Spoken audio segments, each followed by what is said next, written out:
Well, hello everyone. Welcome back to the Desire Talks podcast. I am your host, Ethan Bradbury, aka MrBritainX, and today we're going to talk about something new. All right, I'm going to ask you a question first. You need to think about this first. Yeah.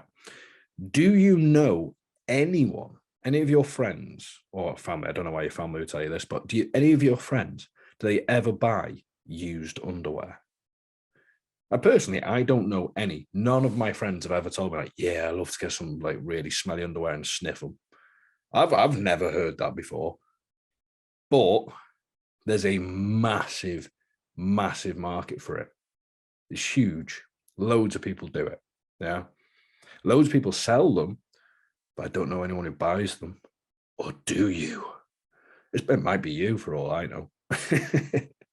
So yeah, this person we're going to be speaking to today, the person we're interviewing is Mistress Crystale. I hope I've got that right.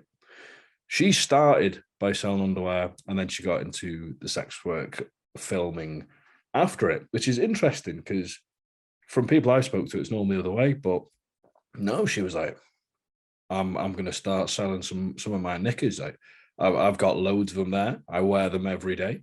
I'm going to start selling a few. So anyway, let's find out a little bit more about this. Let's get her on. All right, everyone. So double checking I've got this right. Is it Crystal or Crystale? So I'm reading your name. It's more like Crystale. Crystale, so okay. When I was putting my name together, I wanted it to be Crystal Fatale, like femme fatale sort of. But then when I started doing my mistress stuff, Mistress Crystale Fatale was all a bit long, so it became Mistress Crystale. Okay, I like it. So yeah, on the intro, I was like, Mistress Crystale, I hope I've got that right, but obviously, you know, close enough. Yeah. So obviously that's a stage name. Do you ever give out your real name, or is it just that's what everyone knows you as? It's just that at the moment. Yeah. Okay, cool. Well, perhaps in the long run. If I'm ever like going shorthand, I might just call you Chris. You know? Yeah. No. So I've already briefly introed that you sell your knickers. That's what you did. That's how you got into it. And I was actually asking the audience to think about, do they know anyone who buys underwear? And I bet you not a single person does. Yeah. Most people, 99% of people don't know anyone. No, they don't think they do. Yeah, because it is a huge industry, isn't it? It is. I think it's a big surprise, and I think people surprise themselves. You get people coming and having a conversation and being like, "Oh, you actually do this all the time. Like, you guys actually book out." Some people book weeks, months in advance. People love it. It's very popular. So this booking out thing, what do you mean by that? I'm not quite following. So you can go onto like different platforms and websites and things. I got into it because I wanted to start doing OnlyFans and things over lockdown, as everyone did. Money was short and things, but I was at university and I wasn't ready to. I didn't want people at university really knowing. I wanted to do something that was a bit more discreet. So I got into panty selling. And there's a whole great community. I use the site All Things Worn. Yeah, I've heard of that one. And everyone on there is so lovely. It's like, honestly, it's like a social media. You can go through and like everyone will talk about their day and post memes. Really? Yeah. I've never been on it. It was a friend. He reached out. He goes, by the way, you might want to do this. He's like, you can earn quite good money. And I had a quick look and I was like, I can't be asked. But it's worth it. It is, I think, because obviously it is very social. For example, on my other sites, I don't reply to any messages for free unless it's on my paid page. Whereas on All Things Worn, I'm chatting to people just socially a bit more as well. Okay, that's quite cool. So you were doing that and you were saying you did it for discretion reasons. Did anyone ever find out? No, obviously I ended up telling some friends and things, but I do still keep things on the down low. Okay. So everything that you're doing, the whole OnlyFans and any site that you're on, at the minute you're still quite like, I don't, you're not hiding it because your face is out there, but you're not rubbing it in everyone's face and telling everyone. And no, I don't have a huge friendship group, so my close friends know what I do, and my family know that I work from home. I think they have suspicions. But I will tell my mum in time. I'm hoping that one day I'll be able to take her on a nice holiday and be like, oh, by the way, this is how I paid for this. Well, what you want to do, because obviously this podcast is off to a brilliant start and it's explaining things very clearly so she'll understand. And now you just said that you want to take her on holiday. Just show her this podcast and then tell her to end it at 10 minutes in, probably it will be, because we don't know where we're going to go from here. So, Mum, if you're listening, stop listening now, because now's the point. I don't think it's going to be too bad. Or is it? We don't know. We shall see. So we're talking money-wise. It was quite good. So you selling knickers, underwear, panties, whatever it is you want to call them. I said knickers and I straight away thought that's such an old person thing to say.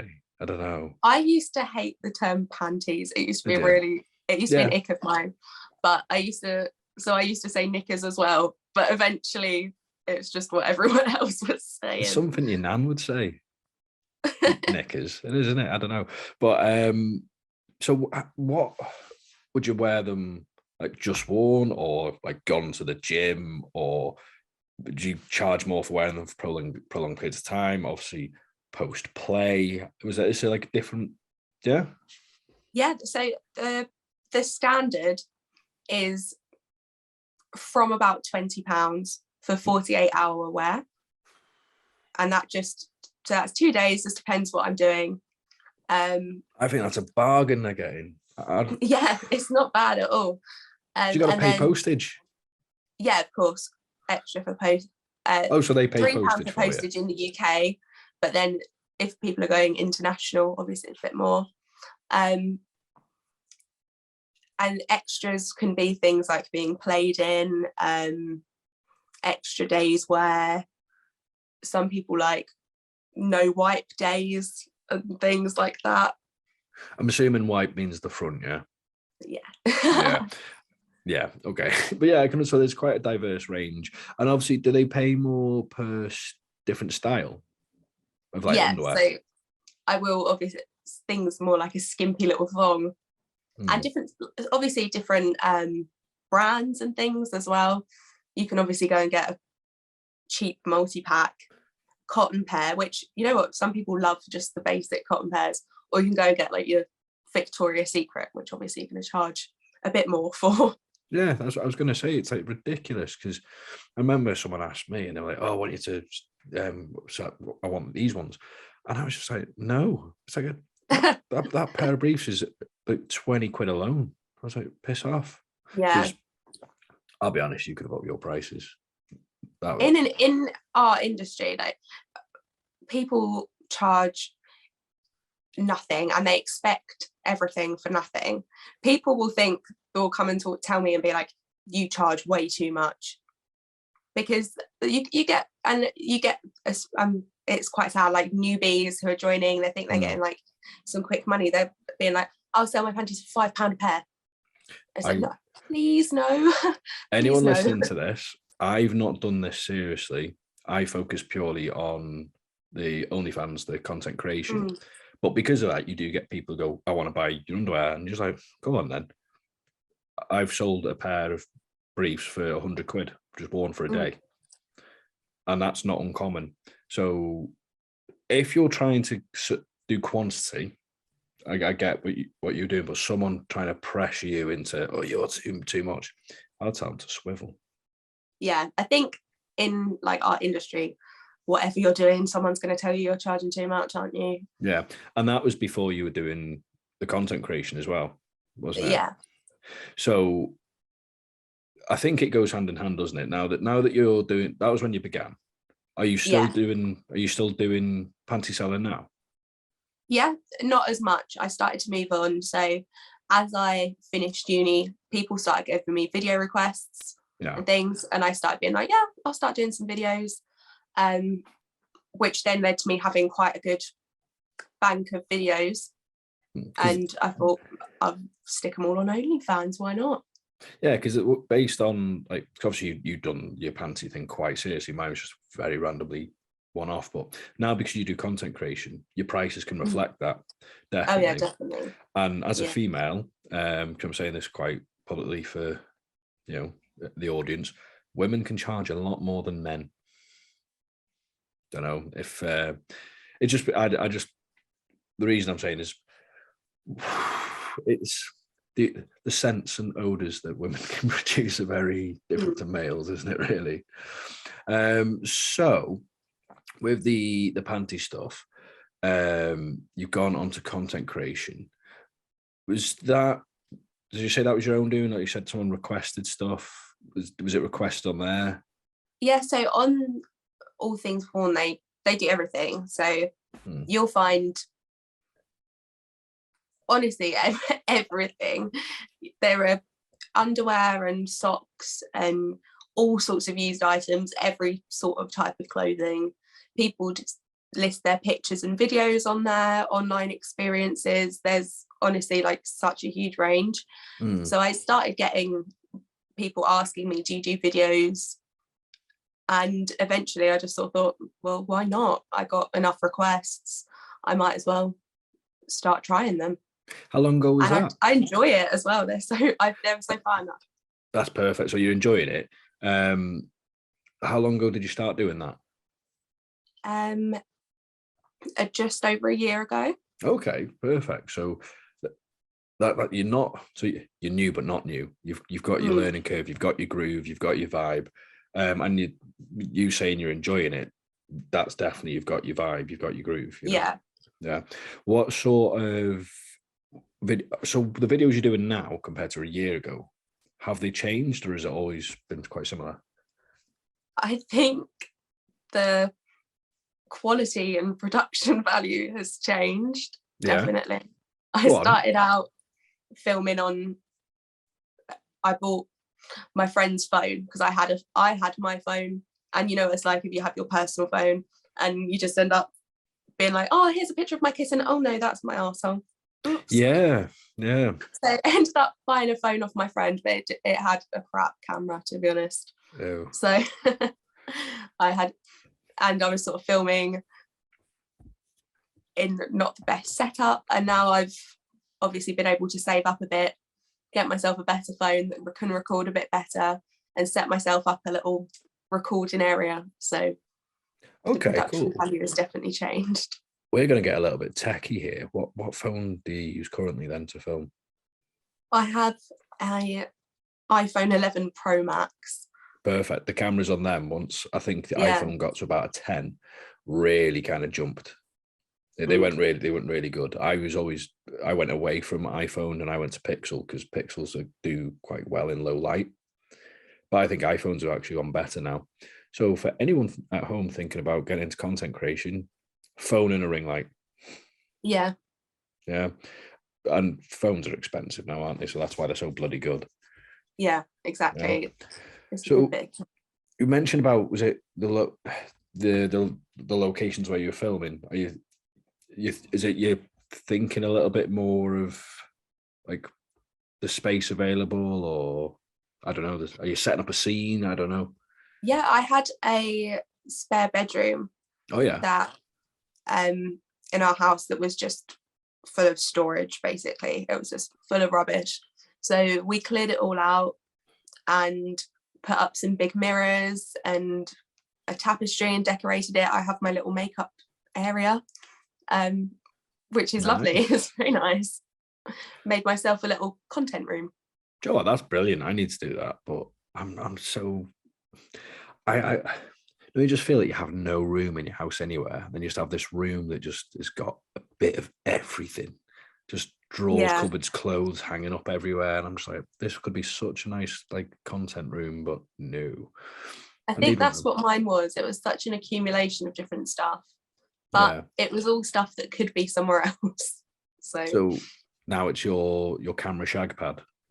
Yeah, basically. Yeah, quite like that. Do you know what? A few content creators are starting to do this now. Like, I want a content room, because one of them, she made a very good point. She's like, she had a big house, lovely, and she's like, I'm making a content room because we're always filming in her bed that she shares with a partner.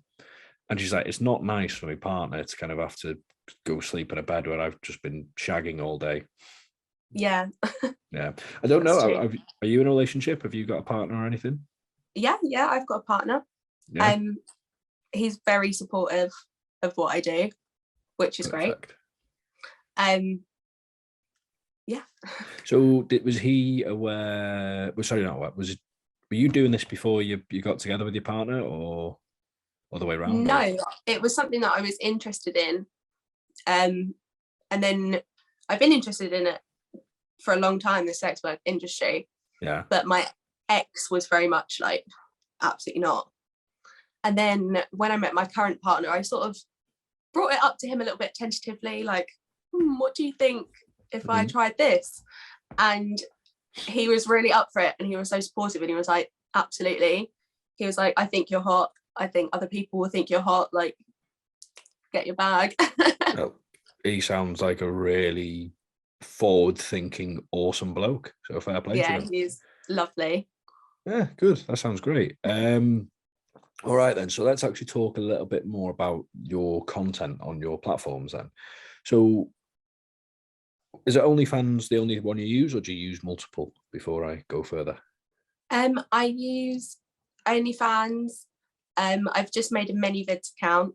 Okay, cool. So people can buy direct with that, can't they? Instead of signing up for subscription, they can just go one video. And I think that's all I'm on at the moment. I seem to have accounts on everything, but I change my mind on which ones I'm using sometimes. Yeah, it's hard to get into the right groove with them, but I think I've found my groove with OnlyFans now. Yeah, I'm the same. I've got OnlyFans, Pocket Stars. I did create it just for fans, Fansly, another one somewhere, ManyVids, and just the traffic's on OnlyFans, isn't it? That's what everyone's using. So if I was to go sign up to yours, currently, actually, what's the price of your OnlyFans? So I have I'm stumbling. I have a free page. Yeah. Which just has all teasers and plenty of PPVs.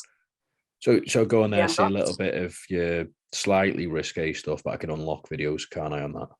Yeah. Exactly. And then I have a paid page, a VIP page, which is actually more of my sort of dom content. Okay. Which is $12 a month. All right. So obviously, you've said your name, Mistress, but we've not actually talked about the doming stuff. So you're saying it's dom content. What kind of doming? What kind of stuff? So I've never been a submissive girl. I think I always had conversations with my friends, and they were into choking and things like that, and I was just absolutely not. Like, I thought someone doing that to me, but then I thought, okay, but what if I reversed it? What if I did that to someone else? What if I was the one choking someone, and then suddenly I was like, oh, okay, I like that. Yeah, nice. So I started exploring that a bit more when I was on All Things Worn. I met quite a lot of submissive men buyers who started asking me for some videos. Then obviously I meet a lot of men who are into feminization. Yeah, the sissies. Hence, so they buy yours to wear them, do they? Yeah. Okay, cool. I'm very hyper feminine. I love anything feminine. So I very much fell into, I love feminization and sissification, and I love getting someone all girly-fied. Okay. So the videos then that you've got on there, is it like you're doing a verbal dom, or is it actual dom sexual scenes? More just verbal stuff at the moment. and things, me talking to the camera, acting things out. I would love to work with someone eventually to have more like sexual scenes, but at the moment, yeah, so it's a progressive thing down the line. Does your partner not get involved with your OnlyFans, or is it he leaves that to you? He gets involved, but he's not particularly submissive. So we like making standard like boy girl content, always fun. So is that on that page as well? Yeah, that's more on my free page, but okay. as Peeves. Okay, so I get it. So your vanilla sex, normal sex, sorry. Yeah, that's all on there. So free pages, slightly erotic pictures that are for free, or clips, teasers, but to watch actual sex, it's unlockable. But if you want to go to your paid, that's where you quite verbal dom. And is it like dom where naughty pictures as well, or? Yeah, absolutely. Yeah. So I love a bit of latex. I was going to say, I'm picturing latex and big strap-ons. Is that? Yeah. Yeah. Okay. Fair enough. Well, that sounds hot as fuck, to be honest.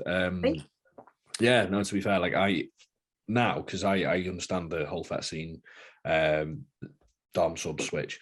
I would say I'm currently like a 70% dom switch. I've been dom for the past good few years, but years back I was on a sub phase, because that's with switch. I find there can be a flow.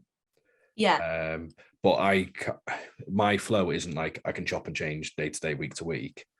I'm like in a mode, and I could be in that mode for a period of years, and then I think it is so like flexible and such a sort of spectrumy thing.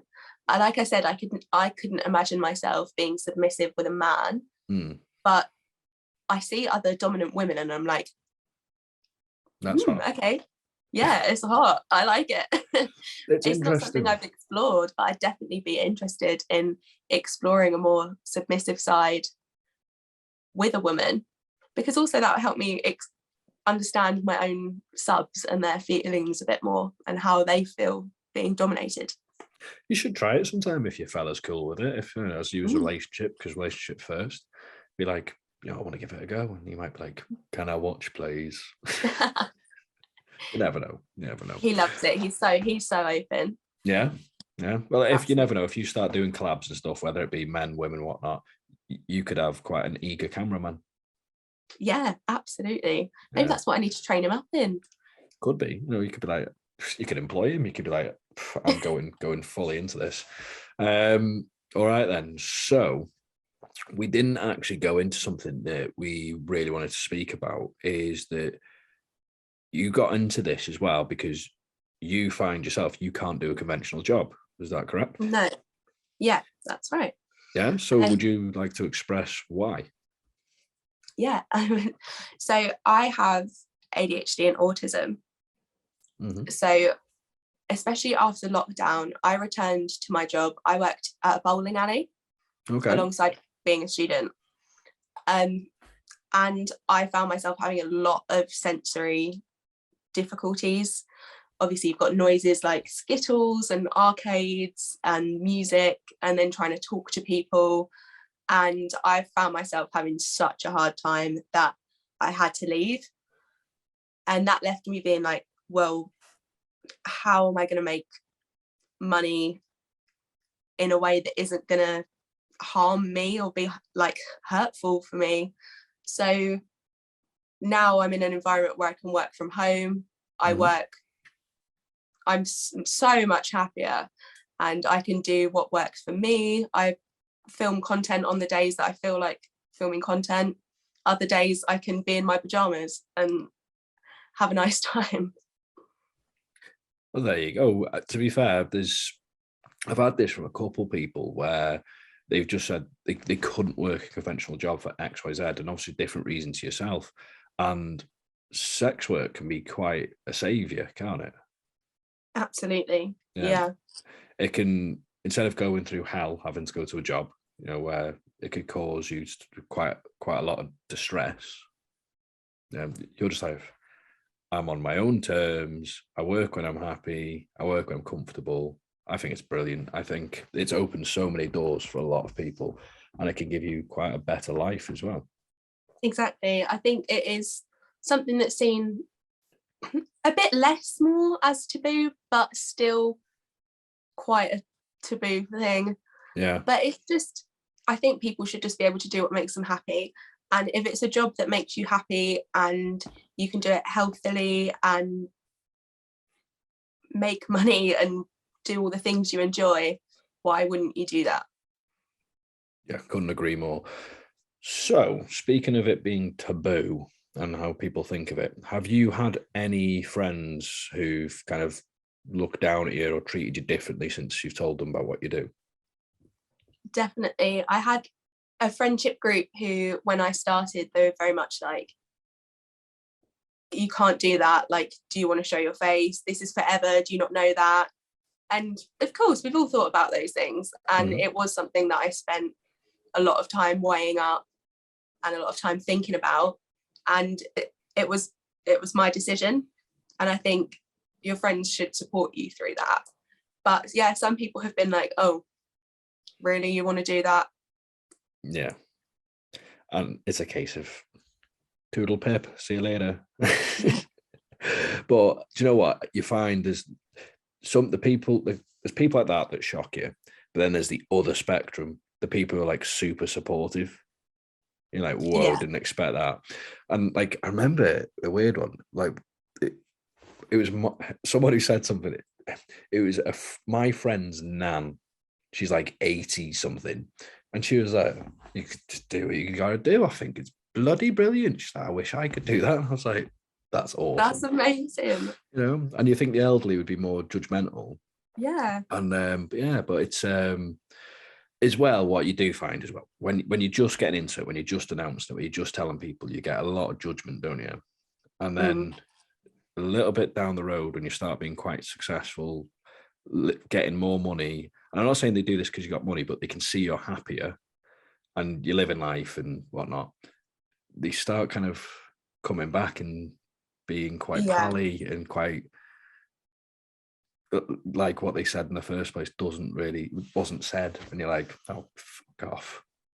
Yeah, definitely. Yeah. I think people will be drawn to the success. I think not everyone does well, but then as soon as someone can see you're doing well, they're like, oh, actually, we'll be your friend now. But if you weren't gonna support when I wasn't doing well, then I don't really want you to support me now. Yeah, exactly. There's a lot of misconceptions about it as well, and I think as they see you've gone into it longer, they realize a few things as well. It's not as not as taboo, because that's the word we think of it anyway. But you know, not as dingy, not as horrible, not selling yourself down alleys, or do you know what I mean? Once they realize, oh, it can be quite normal or luxurious in ways. Yeah, absolutely. I think I love looking up to, there's so many people I look up to in the industry who are constantly on lovely holidays and trips, and it's just, why wouldn't you want to do that? Exactly. Have you got any like pet peeves like from this job, like things that you really wish you didn't have to deal with? Like I said, there's always people who are going to want things for nothing. And they'll want lower prices or anything. And I think people need to understand that what we do is a service, and it's the same as going to your hairdresser or the shop or anything. Like, we're providing a service that you're paying for. If you really enjoyed it, tip it as well. But this is a job, and if it's not a job that you agree with, it's still a job that we deserve to be paid for. I had one today, actually. Someone trying to find out my address. Oh, have you had that? Interesting. No, not yet. Yeah, stuff like that. People are like, where are you from? Where do you live? What's your mother's maiden name? Where's your place of birth? It's like, you're gonna steal me bank info or something. I don't know. They don't actually ask the other ones, but you do get the odd like stalkerish kind of stuff. You're like, whoa, it's quite crazy. Yeah, there are. I think especially when I was starting out, I think there are people who definitely go and target like younger girls who are starting out to try and take advantage of them and try and get low prices and get them to do things they're not comfortable with. There's a group of like vulture men out there, or not always men, but people. And I think that is hard. I think once you're a few months in, you know the red flags and you know the sort of people that you're looking out for. But it's really hard when you are starting out to speaking pick through the right people. Of looking out for. So obviously we're trying to talk about these negatives. Did you find that there were any sex workers, if any in particular, that, I don't know if you want to name them if there was, that actually looked out for you? Did you ever get any of that? Any support, any help from people you didn't even know, just people in the industry who've gone, you might want to be wary of this type of thing? Or did you get any of that? On All Things One, which is obviously where I started off and grew, it is such a great community. Everyone is so supportive, and sometimes they, as I said, they have like a dash, like a feed, and someone will post something on there and someone might call you up and be like, oh, actually you might want to charge a bit more for that, or maybe you should censor this picture a bit more, you can get some money for that. And I became, just the girls on there are so supportive, and I have so many friends on there who are just amazing. Some of them I talk to more than I speak to my family. Like, they're so lovely. They're such a great like support network. Yeah, that's what I found doing this. There's so many nice people in the industry. Like, you do get some bad eggs, you get that and everything, but I've never been in any field of work where people just help you for nothing. They'll just look out for you. They'll just be like, oh, be careful doing that because these people have taken advantage, or they're trying to do this, or or oh, this kind of thing you're doing, you could actually do it better. But it's never malicious. It's never trying to put you down. It's always like just trying to help you out. I think it's a brilliant community for it.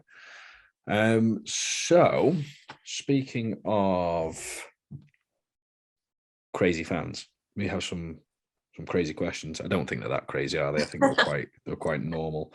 Let's get these questions up.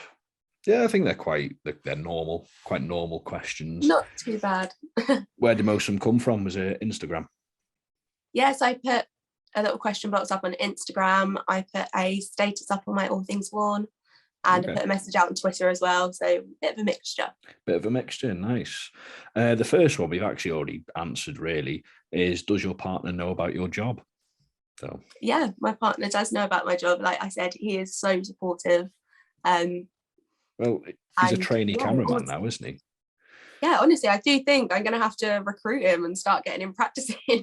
Does he take any pictures yet, like for you? He has done a few, but I often shoot while he's at work. So, because he works at sort of 9 to 5, so in the daytime, I like getting the daylight hours, get my camera out, take some pics. Yeah, okay. I get it. I understand. That's the thing. If like he's been working all day, you're like, right, I've been waiting for you. Get the camera. He's like, I'm just tired, So I get it. But and you do lots of stuff with your partner as well, don't you? Yeah, no, we do bits, but we try to be our own separate entities, individuals, because it's nothing I hate more, to be honest, than like these couples in the industry who both do it and they just become a two-headed monster, one entity. And then if there was a breakup or anything, it's like, oh my God, what happened? They no longer exist. And it's like, no, they were separate entities anyway. They're separate beings. But yeah, me and my partner, like people know we're together and they love it. And then when we post a picture, it's like, oh my God, it's you two together. We never see that. So it is quite nice. And we do content, but our content, because obviously you and your partner film bits, haven't you? You don't pull the camera out every time, do you? Oh no, it definitely just not. You need your own actual off-camera sex intimate, yeah, exactly. And like what was I going to say about like camera angles, like scene sex, you've got to think about the camera angles, haven't you? Yeah. And some sex that you actually just enjoy just doesn't look good on camera. Yeah. So it's one of them. Okay. What is your sexuality? I identify as bisexual. Mm-hmm. I probably technically am more pansexual, but I'm just attracted to anyone, really. Yeah. As long as, is it a physical attraction that has to be for you, or is it you're attracted to the person because you're attracted to the person, as in as a whole? I still have physical attraction to people, but Yeah. could be physically attracted to anyone of any gender. Yeah. Obviously I have my partner, but I do sometimes go on dates or see girls. Cool. On my own, which is. So are you two open then, you and your partner? Yeah, like we're kind of polyamorous, but he's not particularly interested in dating anyone else. I think he has his hands full with me. Okay. But he's very much happy that sometimes I'm just like, I need some boobs. Do you know what? I find poly so interesting, and it is something like, if my partner's listening now, just like, it's something I've considered, but I don't think I could handle it. I don't think I could emotionally handle it. So fair play to you. I think that's really interesting. It is, yeah, it's not for everyone, but I think now, why just create the relationship that works for you? Yeah. And I felt, as like a bisexual woman, I felt like I was sort of missing out a bit. Mm-hmm. And my partner was like, I never want you to feel like you're missing out on women because you're with me. Like, if you want to be with women, be with women. And obviously now with my line of work, I can start doing some work and collabs with women, which will give me a bit of that side as well. Yeah. Yeah, definitely. Okay. What is your favorite type of content to film? I like everything a bit of a mixture, but I do like having a theme planned in advance. So being like, right, I'm going to do this shoot with this hairstyle, this makeup. This is the route we're going down. I've currently got, I won't say too much, but I've got like a Star Wars theme content coming up that I'm very excited about. Are you going to get your lightsaber to match your hair? There will be a lightsaber. Yeah. To be fair, I've been thinking myself for about past 2 months that I want to get myself a lightsaber. So I'm not even a massive Star Wars nerd or anything. I like Star Wars, but I'm just like, yeah, I think I could do something with that. Yeah. Yeah. Maybe we just, we got that big party next month, haven't we, that you come into? We have indeed. Maybe we bring some lightsabers. I mean, not for content, not for sexual, we just have a duel. I'm so up for that. Yeah, that'd be cool. Does size matter?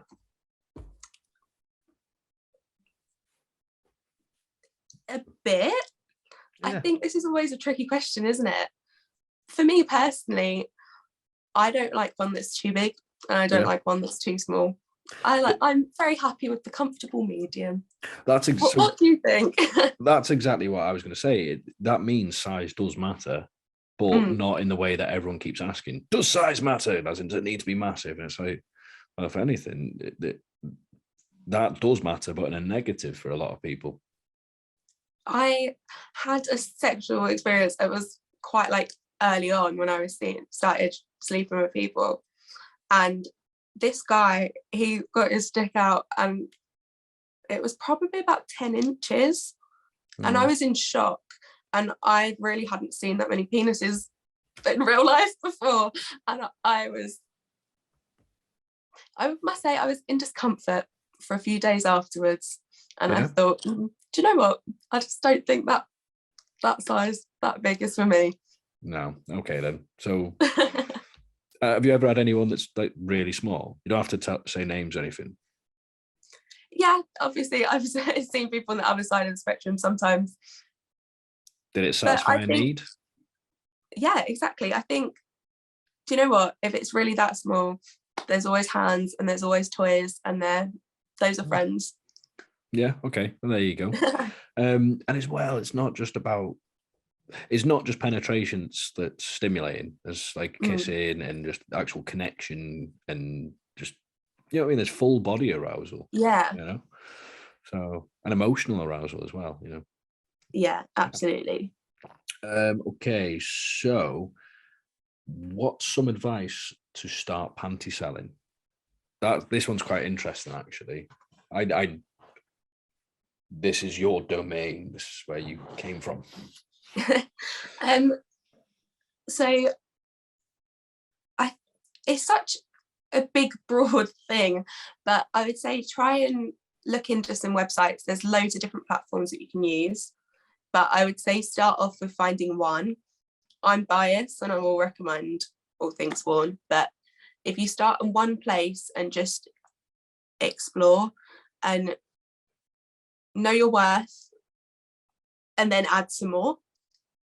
Okay. And just don't let people try and take advantage of you. I do sell like a little like guide on panty selling and sort of those sort of things. I only sell it for really cheap because it's not something that I want to earn loads of money from. I only sell it for a tenner because where'd you sell that? I didn't know you did this. Just help people. I sell it on All Things Worn. Why don't you put it on Amazon? That is something that I could look into eventually, maybe. Yeah, but at the moment I just have this big old document that I sell just to help people out, because obviously I've picked up a lot of tips and tricks over the time and mistakes that I don't want other people to make. Okay, so I just want to help you advertise this a little bit, because this is something I think a lot of people need help with. Obviously that's on All Things Worn. Do fans, because I know sellers need to pay a subscription to be on there. Yeah. Do other people? No, so if you're a buyer, you don't have to pay a subscription. Okay. So they can go on there and then they can just message you and say, I want to buy that guide. Yeah, absolutely. Also, if there's anyone listening who is interested, I will always be happy to talk about it. Yeah. In my messages. Where could they reach you? If you message me and just say that you're interested in it, I'll see. Where could they reach you? Because obviously Instagram, you probably get quite a lot of DMs and stuff, or are they able to go through there, or Twitter, or? Yeah, Instagram or Twitter. I do check my message requests. So obviously if I can see that it's something about All Things Worn or about the guide, then I will reply, or even just something that isn't going to look like a spam message. Yeah, or even better yet, subscribe to your OnlyFans, and that kind of covers the cost. And absolutely. I'm saying that, they're getting your naughty content then as well. Oops. However they do it, reach out to you, because I think that is a really, really good thing to have, is this guide, because you're not starting with nothing, and pretty much all these questions that you've probably been asked, like, it's in the guide, it's there. Just yeah. I think you need to get it on Amazon, definitely. Yeah, that's actually, I've not even thought of that before. No one's even it's that. It's a really good idea. Look into it. It's actually quite easy to set up, and then it just sits there, and happy days. And then finally, this one's quite interesting because I know the answer. Are you two going to collab? And that means me and you. Are we? I don't know. We mentioned something about a party next month, though, didn't we? Yeah, we did indeed. Yeah, I'm so excited. I think I'll give it to you to talk about what we're doing, because obviously it's your masterpiece. Yeah, it's my masterpiece. But so I'll explain what the party is. It's a content creators party that I host a couple of times a year, and it's make content for the vast majority of it, but then we all just kind of, after a while, go, right, let loose. We got a bar, we got music, we got entertainment, and we're all scattered around the UK, most of us. We've actually got someone flying from America for this one. Come quite far. So it's just great for us to hang out and stuff, but we have got something planned content wise, I'll let you, even though it's my masterpiece, but I won't. Go on, do you want to explain it? Yeah, so we're going to be doing your butler in the buff scene. Hen. We're going to be a collection of a hen party. Yeah. Everything is yet to sort of cast and things, but I think it's going to be a really fun scene. Yeah, so it's not what people probably expect when they say you two going to collab, because it tends to just mean you two going to have sex and record it. This is like, no, this is going to be a big woo girl, hen girls on tour, party scene, fun, and it's going to be crazy. And it's going to be on one of your pages. Which page would it be on? Or you're not sure yet? I'm not entirely sure yet, but likely my OnlyFans. Yeah, so it's going to be there. There's loads of us in there. I think there's 7 women and me, and it's just going to be woo crazy and yeah, all sorts going on. It's going to be. I've not seen anything like it in the OnlyFans world yet. No, I think it's going to be very exciting. It's going to be the biggest collab I've done. I've not done that many, but have you done one this big yet? No, nothing like this. It's going to be, I think it might end up being another girl or 2 as well. I think it's just going to be like, someone's like, collabing with that many women in one go. And I'm like, I can handle it. It's there are going to be a lot of jealous people out there. Yeah, there will be. But it's going to be fun, because that's the thing. I don't want this to be a super stage scene. I actually think we just do that party, that hen do thing, and actually just do it. And there just happens to be a cameraman just kind of, do you know what I mean? Yeah. Have fun with it. That's the best way to do content and things, isn't it? It's just have an actual good time. Yeah. And the camera's just there. Exactly. Best way. All right. So that was the last question, but I want to ask you one more thing. Is there anything that you would like to close out on? Anyone you'd like to thank, or anything you'd like to say to your listeners or fans? Go ahead. Ooh, that's tricky. Thank you so much for having me. I think, as I said, this is my first time being on a podcast. I'm really excited for some of the things that I've got coming up over the next few months. So it'd be really nice if people subscribed and followed and joined me along with that. And yeah, I'm really excited and hopeful for things coming forward. Perfect. So what we're going to do is we're going to have your links somewhere in the description. It might end up taking you to one of your socials, but I'm assuming that's where we can find your naughty links. Yeah. I've got a link with everything in. One of those link trees. Yeah. So we put one of them on once, and it got one of our videos taken down and removed. We got put on the naughty list. But oddly, you can put like an OnlyFans and be like, yeah, that's fine. But Linktree was like, no, you're not allowed. So have a look in the links, people. You're going to find something, and eventually you're going to get to a naughty page, and you'll get to see some naughty stuff. Yeah. All right. Yeah. So let's say goodbye to everyone. All right. Thanks for listening. Bye, everyone. Thank you for listening. Bye.